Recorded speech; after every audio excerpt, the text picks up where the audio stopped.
On a augmenté l'espérance de vie, mais toutefois l'espérance de vie sans incapacité n'augmente pas de façon proportionnelle. La résultante à tout ça, c'est qu'on produit, entre guillemets, des sujets qui vont se fragiliser, qui vont devenir dépendants.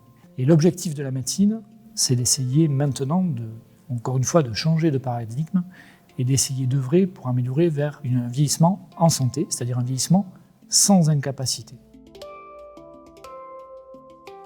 Notre système de soins est centré sur la prise en charge des pathologies une fois installées, ce qui est essentiel, mais c'est une approche qui est encore trop réactive. Et ce que propose la géroscience, en maîtrisant mieux les mécanismes biologiques du vieillissement, c'est déplacer le curseur vers la prévention des pathologies liées à l'âge, vers la prévention de la perte de la fonction, de la capacité intrinsèque. Et c'est pour ça qu'il faut arriver à sensibiliser les acteurs sur cette nouvelle dynamique qui est en train d'éclore et qui va modifier considérablement notre approche clinique du vieillissement.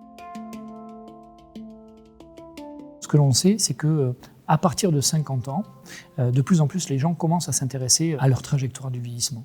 Ce qui n'était pas totalement vrai il y a encore quelques années. De façon factuelle, à partir de 50 ans, c'est là où on voit émerger et s'accélérer le risque des principales pathologies liées à l'âge. Et puis ce qu'on sait mieux aussi, c'est que, indépendamment parfois de ces pathologies, on voit apparaître un déclin de cette fameuse capacité intrinsèque. Et ça, c'est une étude qui a été publiée dans une grande revue, portée par l'équipe de l'IHU de Toulouse, où on a suivi, sur une cohorte de 1000 patients, l'évolution de la capacité intrinsèque. On a pendant très longtemps pensé que le vieillissement, c'était quelque chose de linéaire, le vieillissement biologique. Et en fait, c'est pas tout à fait vrai.